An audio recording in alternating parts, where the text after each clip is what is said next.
বঙ্গবন্ধু একটা প্রতিষ্ঠান, হাজার বছরের তত্ত্ব তথা সর্বকালের সর্বশ্রেষ্ঠ বাঙালি, বিশ্বব্যাপী নন্দিত সফল রাজনৈতিক ইতিহাসের কালজয়ী মহানায়ক বঙ্গবন্ধু শেখ মুজিবুর রহমান।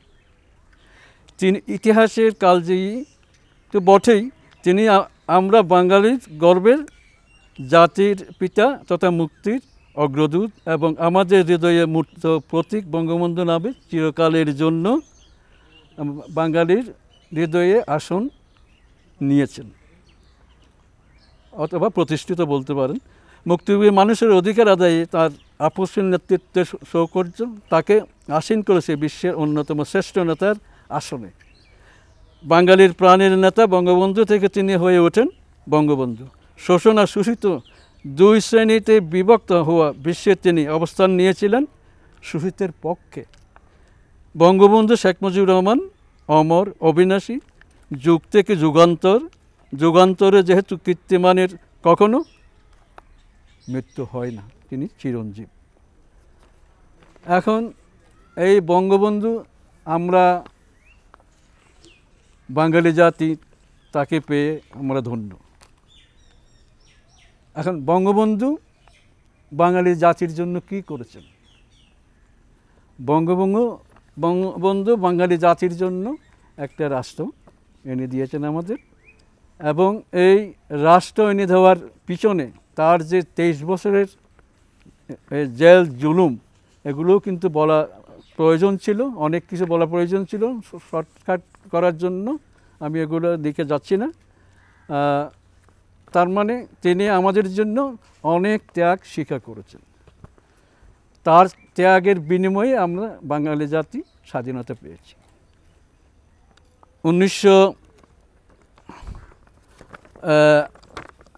বঙ্গবন্ধুর স্বাধীন বাংলার স্থপতি, সোনার বাংলার রূপকার, স্বাধীনতার ঘোষক, জাতির জনক বঙ্গবন্ধু শেখ মুজিবুর রহমান। বঙ্গবন্ধু স্বাধীনতা ঘোষণা বার্তা, বাঙালির জন্য যে জাতি স্বাধীন করেছে সেই স্বাধীনতা ঘোষণার বার্তা আমি পড়ে শোনাচ্ছি। Message to the people of Bangladesh and to the people of the world. The Pakistani army has suddenly attacked Pilkhana APR headquarters, Razarbagh police line in Dhaka at 0 hours on March 26 and killed lakhs of unarmed people. I do hereby declare independence. I appeal to the nations of the world for help. Our freedom fighters gallantly fighting with the enemy to free the motherland. I appeal and order you in the name of Almighty Allah to fight to the last drop of blood to liberate the country.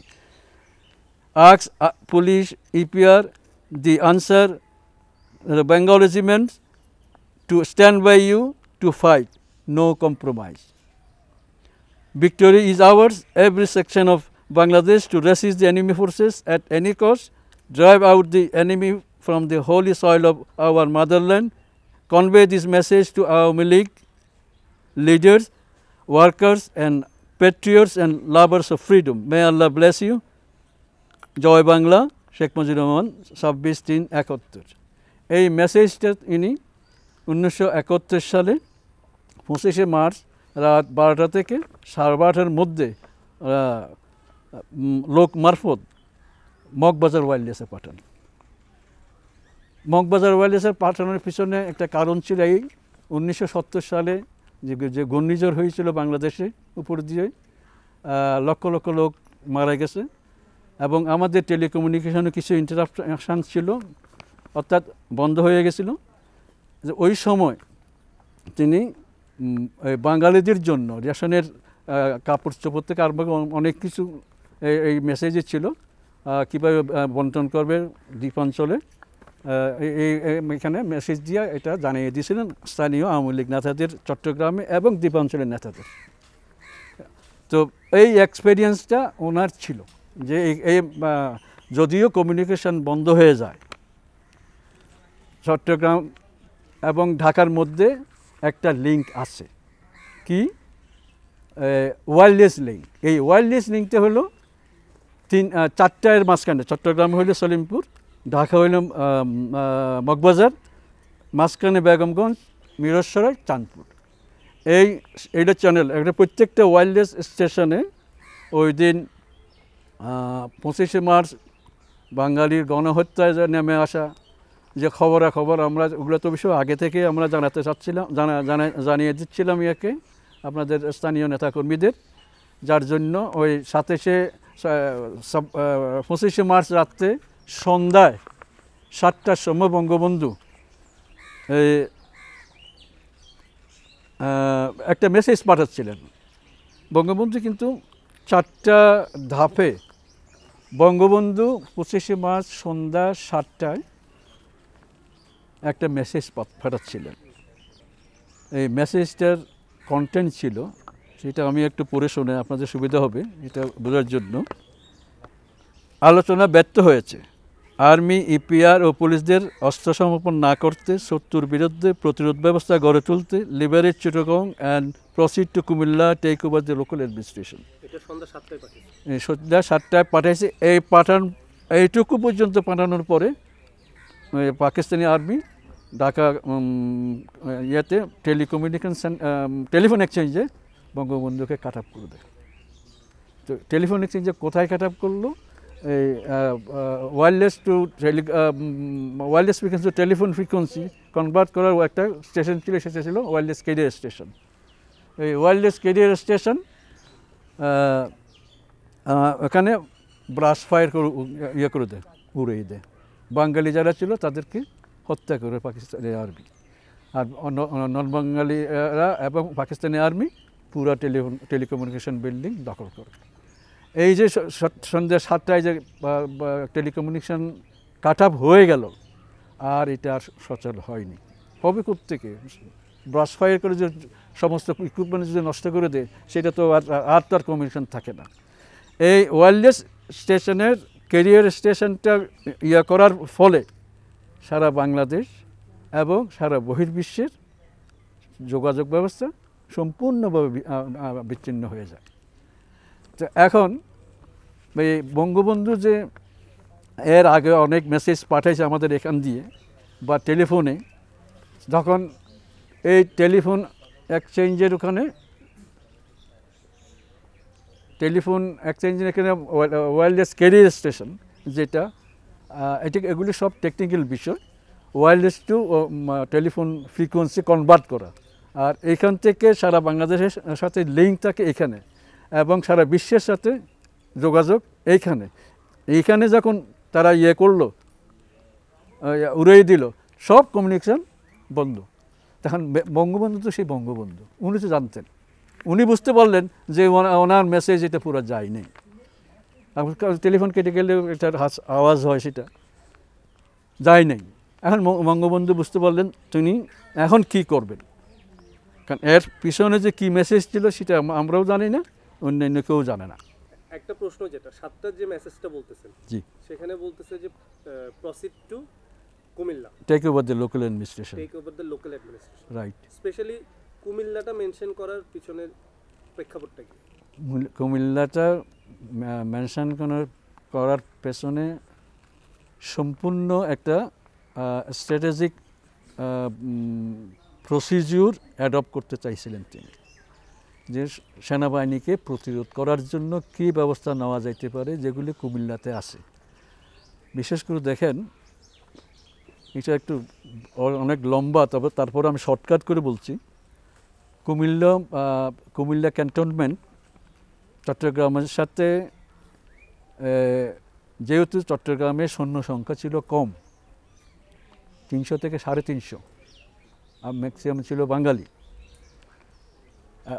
এই operation charge লাইটের যেই তারা বাঙালি নিধনের জন্য যে পরিকল্পনা করেছিল, এই পরিকল্পনায় কুমিল্লার ইকবাল শফিকে দায়িত্ব দেওয়া হলো যে সে যতক্ষণ পর্যন্ত চট্টগ্রাম ক্যান্টনমেন্টে এসে না পৌঁছবে ততক্ষণ পর্যন্ত লেফটেন্যান্ট কর্নেল ফাতেমি, চিটাগাংয়ের ইনচার্জ, আরেকজন ছিল জানজুয়া, আরও ছিল জানজুয়া, সিগরি, এদের সাথে একেবারে সেট প্রোগ্রাম, তাদের কীভাবে তারা মোকাবেলা করবে। এই ব্রিগেডের ইকবাল শফির নেতৃত্বে 80টা কনভয় ওখান থেকে আসার জন্য এটা সেট করা ছিল অ্যাকর্ডিং টু তাদের অপারেশন চার্জ লাইটের অনুযায়ী, ভাষ্য অনুযায়ী। যতক্ষণ পর্যন্ত না এসে পৌঁছে এই ব্রিগেডের ফাতেমি কিংবা জানজুয়া এরা যেন ক্যান্টনমেন্ট ত্যাগ না করে, ক্যান্টনমেন্টকে অস্ত্রশস্ত্র এগুলো রক্ষা করে। এগুলো তাদের সাথে ছিল, যেগুলো পরে জানা গেছে। আমরা পরে জানছি এই বিষয়গুলি, যেহেতু আমি একজন গবেষক, গবেষণায় এগুলো উঠে এসেছে। এই স্ট্র্যাটেজি কুমিল্লায় যদি টেক ওভার করা যায় বা ওদেরকে প্রোটেক্ট করা যায়, তাহলে আমাদের ঢাকা প্রসিড হতে তার অসুবিধা নেই। এটার জন্য লাগবে এটারে শুভপুর ব্রিজে ভেঙে দেওয়া, কমিউনিকেশন কাট আপ করে দেওয়া। তাদেরকে যদি প্রতিহত করা যায়, এই জায়গাটা এই কুমিল্লা পর্যন্ত, শুভপুর পর্যন্ত আমরা বাঙালিদের হাতে থাকবে। এই জিনিসটা বঙ্গবন্ধু যে স্বাধীনতা ঘোষণা করার যে একটা প্ল্যান নিয়েছিলেন, ওইখানেও কিন্তু লেখা আছে, তাদের স্ট্র্যাটেজির মধ্যে বাঙালিদের লেখা আছে, যদি কুমিল্লা থেকে যদি বা ঢাকা থেকে এগুলি যদি কাট আপ করা যায়, তাইলেই চট্টগ্রাম মুক্ত থাকবে। এখান থেকে বঙ্গবন্ধু তাদের ছিল, বঙ্গবন্ধু চট্টগ্রাম আসবে, চট্টগ্রাম থেকে যুদ্ধ পরিচালনা করবে। এই মূল কারণটা হলো এটা। এখন এরা তো জানে না, চট্টগ্রামের তো জানে না, এটা এসবগুলো জানলে তো প্রকাশ হয়ে যাবে। তো এইটা ছিল একেবারে সিক্রেট ছিল এই তথ্যটা। যার জন্য বঙ্গবন্ধু এই চট্টগ্রামে মেসেজও পাঠিয়েছেন, এবং চট্টগ্রাম থেকে সারা বাংলাদেশে এবং বিশ্বে কিভাবে এটা পৌঁছানো যাবে, ওনার কাছে এই অভিজ্ঞতা আছে বলেই মেসেজটা ওয়্যারলেসের মাধ্যমে পাঠিয়েছেন। এটা হইলো ওয়্যারলেসের ছাড়া আর কোনো উপায় ছিল না। যেমন ইয়াতে ইলেকট্রিসিটির কমিউনিকেশন যেভাবে এক স্টেশন কথা বললে সব স্টেশন শুনে, আমাদের তো তাই একই। আমি যদি এখন মগবাজারের সাথে কথা বলি, এই সব 5টা স্টেশন একসাথে শুনবে। এটা আমাদের জন্য স্পেশালি বানানো এবং ইনকর্পোরেট করা হয়েছিল এই জন্যই যে এটা সার্ভিস চ্যানেলের জন্য, সরকারি কোনো বার্তা বা অন্য কোনো লেটার এই চ্যানেল দিয়ে যেন পাঠাতে পারে, অতি তাড়াতাড়ি পাঠানো যায়, এবং মেনটেন্যান্স এগুলো দরকারে পড়ে। এই চ্যানেলটা মোটামুটি আমাদের সার্ভিস চ্যানেলটা আমাদের জন্য, এটা বাইরের জন্য না। Wireless to wireless communication, Moghbazar to Selimpur, যেমন Moghbazar to Sylhet, Moghbazar to Rajshahi, Moghbazar to Khulna এবং মগবাজার টু কুমিল্লা এবং সারা ঢাকার সাথে এই যোগাযোগের একটা ছিল। যেহেতু বঙ্গবন্ধু বুঝতে পারলেন তার মেসেজ এখন যাবে কীভাবে, তখন উনি তো বঙ্গবন্ধু, উনি তো জানেন কী করতে হবে। উনি তো একটা ইতিহাস, উনি একটা এটারে কী বলে, উনি তো অভিজ্ঞ একজন রাজনীতিবিদ, ওনার সব কিছু জানা আছে কীভাবে কী করতে হবে। উনি ওখান থেকে 12টার দিকে লোক মারফত এই মেসেজটা পাঠিয়েছেন মগবাজারে পাঠিয়েছে। মেজবাউদ্দিন পাইছে, মেজবাউদ্দিন আমাকে দিছে, এবং আমি মেজবাউদ্দিন অন্যান্য লিঙ্কও দিছে। আমরাও যতটুকু সম্ভব আমাদের লিঙ্কের মধ্যে সবাইকে পাঠিয়ে দিছি। এবং এই 7টার পর থেকে এই যে যোগাযোগ বিচ্ছিন্ন ছিল, যার জন্য যেই আমাদের এই ওয়্যারলেস স্টেশন দেখতেছেন, এখানে কিন্তু স্থানীয় জনগণ প্রায় সবাই চলে আসছিল এখানে, কারণ বঙ্গবন্ধুর কোনো খবর নাই, কিচ্ছু নাই, বঙ্গবন্ধু আছে কি না, আমরা এখন কি করব, কোনো নির্দেশ নাই। যার জন্য এই বঙ্গবন্ধুর সাথে এই অভিজ্ঞতা ছিল বলেই উনি মগবাজার ওয়্যারলেসে মেসেজটা পাঠিয়েছেন। এই মেসেজটি মেজবাউদ্দিন উনি এটা বাংলা করছেন, বাংলায় ছিল, ওরা এটা ট্রান্সলেট করে এটা আমাদের কাছে পাঠিয়েছেন। আর টিএনটি নিয়ম অনুযায়ী সব মেসেজ ইংরেজিতে হতে হবে, কারণ টেলিগ্রাফি তো আর বাংলায় যাবে না। তো এই কোড যদি আমি বিএসএফ চ্যানেলেও যদি আমি কোনো জায়গায় পাঠাই, সেখানেও ইংরেজি কোড টু ইংরেজি, যেন message to the people of Bangladesh, এই মেসেজটা তো ইংরেজি। আর যে রিসিভ করবেন, যেমন আমাকে কোর্টে বলতে হবে M for Mike, E for Echo, S for Sierra, Alpha for A, E for Echo, ওই মেসেজ এইভাবে আমি কোড করিয়া, যেমন আমি জাহাজে পাঠিয়েছিলাম, জাহাজ থেকে তাদেরকে কনভিন্স করতে পারছিলাম সারা পৃথিবীতে সরাই দেওয়ার জন্য। তাদের সাথে আলাপ করছিলাম, তাদের ক্যাপ্টেনদের, জাহাজ এমবি সালভিস্টা, ইন্ডিয়ান জাহাজ বিবি গিরি, তারপর জাতিসংঘের জাহাজ মিনিলা ট্রিয়া, মিনিলা, আরও অনেকে জাহাজ ছিল, নামগুলি এখন মনে আসতেছে না। হ্যাঁ, সবাইকে আমি অনুরোধ করছিলাম যে এই আমরা আক্রান্ত হয়েছি, আমাদের দেশ আক্রান্ত, আমাদেরকে মেরে ফেলা হচ্ছে, লক্ষ লক্ষ লোক মারা হচ্ছে, এই মেসেজটা তোমরা লেখো, মেসেজটা লিখে দেখো আমরা কি চাচ্ছি, আমরা যে বিশ্ববাসীর কাছে কি চাচ্ছি, তোমরা আগে মেসেজটা নিজেরা রিসিভ করো। তো আমার টেকনিকটা তারা বুঝতে পারেনি। আমার টেকনিকটা ছিল কোনো মতেই যদি মেসেজটা দিয়ে দিই, কারণ মেসেজে বঙ্গবন্ধু, এই যে বঙ্গবন্ধু মধ্যে প্রতিষ্ঠান বললাম, বঙ্গবন্ধু প্রতিষ্ঠান, মেসেজের মধ্যে সব কিছু লেখা আছে, যে সারা message to the people of Bangladesh and to the people of the world. এটা করার দরকার কী ছিল, আর এখানে যাবে কীভাবে, বঙ্গবন্ধু সেটা জানতো, যার জন্য মগবাজার ওয়ারলেসের মাধ্যমে এই মেসেজটা পাঠিয়েছে। মেসেজটা এখন কনভিন্স করাটা এটাই একটা ফ্যাক্টর ছিল। আমি তাদেরকে নিজে কান্না করছি, বাচ্চার মতো কাঁদছি, তাদেরকে বলছি যে তোমরা আমাদের জনগণকে রক্ষা করো, তোমরা যদি না করো তোমরা পৃথিবীর কাছে দায়বদ্ধ থাকবে। তারপর তারা আমি মেসেজ রিসিভ করে তাদেরকে বলছে যে তুমি সব পৃথিবীর সব জায়গায় মেসেজ পাঠাও এবং সব নেতাদের কাছে পাঠাও, রাষ্ট্রপ্রধানদের কাছে পাঠাও, যেন আমরা এই গণহত্যা থেকে বাঁচতে পারি। তোমরা যদি মেসেজ বুঝে থাকো অবশ্যই পাঠাবে, আমার সেই বিশ্বাস আছে। এইভাবে আমি কনভিন্স করেছিলাম তাদের। আজ আমার বুক ফেটে যায়, এখানে এসে দেখি এই স্টেশন, আমরা এখান থেকে বঙ্গবন্ধু স্বাধীনতা ঘোষণা সারা বাংলাদেশে এবং বিশ্বে পাঠাইছিলাম, যার সিগনেচার এখানে রয়ে গেছে এখানে। আসলে কীভাবে আছে এই জায়গা কি এভাবে থাকার কথা? কেন থাকবে এটা এভাবে? দুঃখে বুকটা ফেটে যায়। যখন জাহাজে এইভাবে যখন আমি তাদের কাছে নিজেকে উপস্থাপন করলাম, আমার ইয়েটা শুনলো তারা, শুনে মেসেজ পড়ে তো দেখা যাচ্ছে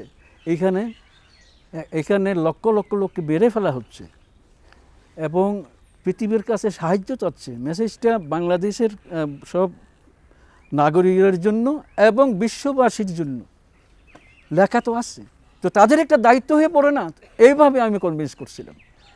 তখন তাদেরকে আমি বললাম যে তোমাদের সাথে তোমাদের নিজ নিজ দেশে টেলিকমিউনিকেশন লিঙ্ক, টেলিপ্রিন্টার সার্ভিস, যেটা তখনকার টেলিপ্রিন্টার সার্ভিস হলো সরাসরি এক কান্ট্রি থেকে আর কান্ট্রি যোগাযোগ ব্যবস্থা টেলিপ্রিন্টার সার্ভিসের মধ্যে হতো। তখন টেলেক্সও ছিল না, টেলিপ্রিন্টারও ছিল না, এখন ছিল না, এই ওয়েবসাইট যা আছে এখন কম্পিউটারের ইয়েটিয়ে যা ছিল এগুলো কিছুই ছিল না। কিন্তু টেলিপ্রিন্টার উন্নত মানের কমিউনিকেশনের যন্ত্র হইল টেলিপ্রিন্টার সার্ভিস। প্রেসও টেলিপ্রিন্টার ব্যবহার করে, রাষ্ট্রপ্রধানরাও ব্যবহার করে, নেতারাও ব্যবহার করে। তো সুতরাং তাদেরকে বললাম, তুমি প্রত্যেককে বলছি, একজন সিঙ্গাপুরের, আমার কাছে একটা কার্ডও ছিল, সিঙ্গাপুরের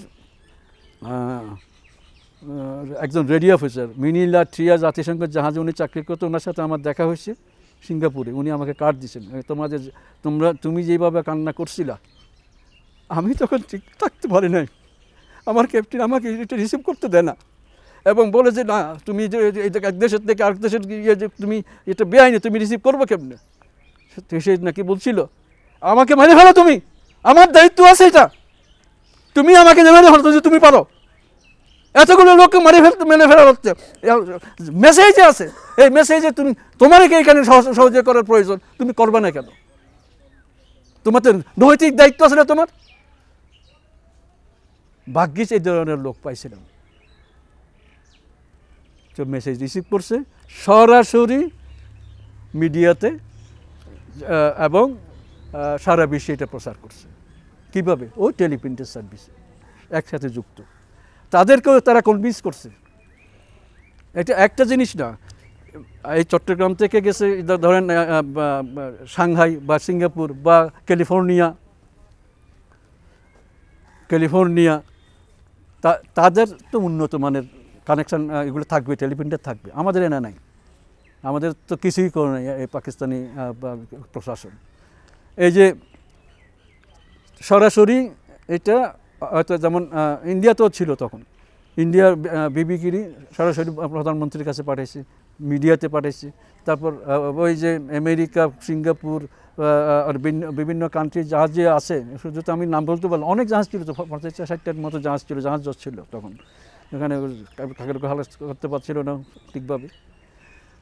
প্রায় সবাই রিসিভ করছে এই মেসেজ এবং সবাই পাঠাইছে, যার জন্য এটা তাড়াতাড়ি সারা বিশ্বে ছড়িয়ে পড়ছিল। 25 তারিখ রাতে, মানে 26 তারিখ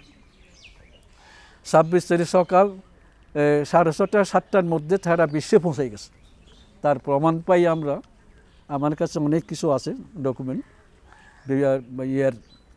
আমি জাহাজে চাকরির সুবাদে আমেরিকা গেছি, আমেরিকা থেকে আমি তথ্য নিয়েছি, সিঙ্গাপুর গেছি, সিঙ্গাপুর থেকে তথ্য নিয়েছি, ওই স্টেশনে আমি ভিজিট করছি, কীভাবে তারা কাজ করে, এগুলো সব আমি দেখছি। এখন তারা যে পাঠিয়েছে এটাও সত্য। এবং ওই দিন 26শে মার্চ রাত্রে 10টায় ভয়েস অফ আমেরিকা, 26শে মার্চ রাত 10টায় ভয়েস অফ আমেরিকা বাংলাদেশের স্বাধীনতা ঘোষণার কথা প্রচার করে। বিবিসি সন্ধ্যায় প্রচার করে। তারপরে প্রায় প্রত্যেকটা কান্ট্রি তাদের মিডিয়া, ইলেকট্রনিক অ্যান্ড প্রিন্ট মিডিয়ায় ওটা প্রচার করেছে। তো এই দিক দিয়ে আমি আমার কষ্টটা সার্থক হয়েছে বলে আমি মনে করি, যার জন্য ভারত তাড়াতাড়ি বর্ডার করে দিচ্ছে। আমাদের তখন তো বর্ডার যাইয়ে ভিড় করছিল আশ্রয় নেওয়ার জন্য, এই যে গণহত্যা চালাচ্ছিল যে পাকিস্তানিরা, আমাদের লোকজন তো বর্ডারে যেয়ে আটকে গেছিল। যাক, মাননীয় প্রধানমন্ত্রী ইন্দিরা গান্ধী এটা এই মেসেজ পেয়েই উনি তাড়াতাড়ি এই অ্যাকশান নিয়েছে, মানুষ অনেকটা বেঁচে গেছে ওখানে আশ্রয় নিয়ে। এই হলো জাহাজের ব্যাপারটা। আর এই বাংলাদেশে, সারা বাংলাদেশে কীভাবে প্রচার হলো, লিঙ্ক যেটা আমি বললাম, ঢাকা, চিটাগাং, ঢাকা, রাজশাহী, ঢাকা, খুলনা, ঢাকা, বরিশাল, ঢাকা, সিলেট, এই সব লিঙ্কের প্রত্যেকটা ঢাকা থেকে এই সিলেট পর্যন্ত 4 থেকে 5টা স্টেশন থাকতে হতো রিকোয়ারমেন্ট অনুযায়ী। তো এই সব স্টেশনে যেভাবে এখানে লোকজন ইয়া করছিল, ঘেরাও রাখছিল স্থানীয় লোকজন, স্থানীয় নেতাকর্মী, প্রত্যেকটা ওয়েল স্টেশনে এইভাবে লোকজন এসে ভিড় করছিল। বঙ্গবন্ধুর খবর কী, ঢাকার খবর কী, কী হচ্ছে না হচ্ছে, এই খবরগুলি আমরা পৌঁছাইতাম। আর চট্টগ্রামে যেটা আমরা ইয়ে করছি, মেসেজ রিসিভ করার পরে MR Siddiqui, জৌর Mohammad Chowdhury, M A Hannan, Akhtaruzzaman Chowdhury বাবু, তারপর রেডিও স্টেশন চট্টগ্রামের আগ্রাবাদ রেডিও স্টেশন, তারপরে সাংবাদিকদের, এগুলোতে টেলিফোনে আমি প্রথম পাঠাই। আবার টেলিগ্রাফ অফিসে, ওখানে চলে আমজাদুল হক, আমাদের ইউনিয়নের একজন সেক্রেটারি, ও রিসিভ করছে। ও টেলিগ্রাম আকারে 7টা, 7:30টার মধ্যে টেলিগ্রাম আকারে যেভাবে পাঠাতে হয়, ওই টেলিপ্রিন্টার থেকে প্রিন্ট আউট নিয়ে মেসেজ যেভাবে দিতে হয় টেলিপ্রিন্টারে, টেলিগ্রাম, উনি সেভাবে রেডি করে তার ইয়ে দিয়ে মেসেঞ্জার দিয়ে নেতাদের কাছে পৌঁছে দিচ্ছে। আবার এখান থেকে এই যে বেলায়েত হোসেন, আমি এখানকার বেলায়েত হোসেন, যেমন স্থানীয় নেতারা, যেমন এদিকে ছিল মফিজুর রহমান, তারপর ছিল সিরাজদুল্লাহ, তারপর ছিল বদিউল আলম, আবু জাফর, আর এখান থেকে ফৌজদারের ওদিকে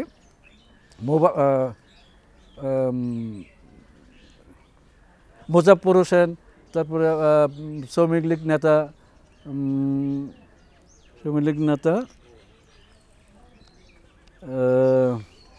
ওনারা সবাই ইয়াতে চাকরি করতো টোবাকোতে। নূর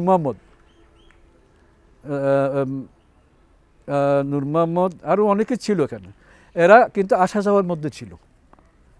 আশেপাশের লোকেরা, এই যে আমি নাম বললাম নেতারা, তারা কিন্তু এখান থেকে মিরসরাই পর্যন্ত আবু জাফর এবং বদরুদ্দিন কিশোরগঞ্জের ছিল, টোবাকোতে চাকরি করতো। আমাদের সাথে এখানে মাঝে মধ্যে আসতো, খবর নিত, ফুটবল খেলতো, ভলিবল খেলতো, এরা প্রায় আসতো। এখন ওই বদরুদ্দিন, তার কাছে একটা মোটরসাইকেল ছিল, ভেসপা মোটরসাইকেল। তার তিনি ওই কর্নেলের ওদিকে, শেরশাহ কলোনির ওদিকে থাকতো। ওনাকে স্থানীয় নেতারা ওয়্যারলেসের খবর নেওয়ার জন্য পাঠাইতেন, এটা জানতো উনি।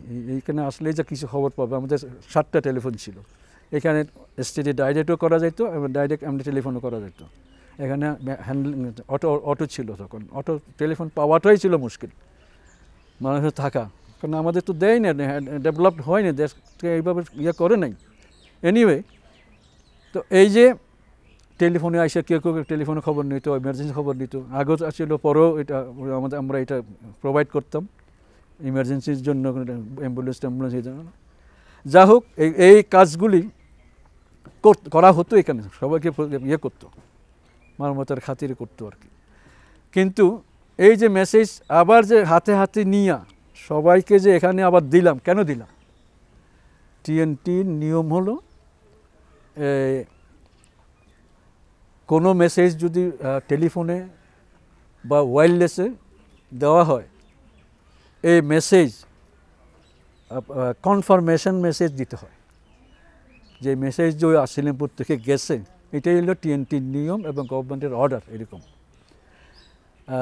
তাই এইটা কনফার্মেশন কপিগুলি তাদের মাধ্যমে আমি দিয়েছিলাম, তাদেরকে ভাগ করে দিয়েছিলাম। বললাম যে উনি এইখানে যাবে, উনি এখানে যাবে, তাদের লোকজন সাথে নিয়ে ইনি এই দিক দিয়ে যাবে মিরসরাই পর্যন্ত। যেমন আবু জাফর আর বদরুদ্দিন এরা ইয়েতে দেবে, আর ওর মুজাফফর হোসেনের ভাইও ছিল, ছোট ভাই, উনি তখন ইউনিভার্সিটিতে পড়তেন, উনিও আসতেন এখানে, আমাদের সাথে এখানে কথাবার্তা হইতো, ওই খেলাধুলা ওইগুলো চলতো, ওইগুলো।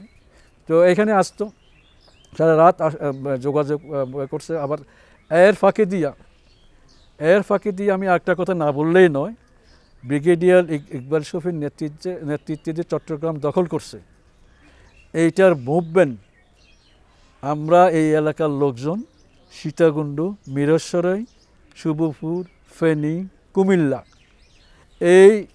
এইখান দিয়ে যে আসতে হবে তাকে, চিটাগং, তাদের কুমিল্লা থেকে চট্টগ্রাম এসে পৌঁছার কথা 3 ঘন্টায়, 3 দিনেও আসতে পারেনি।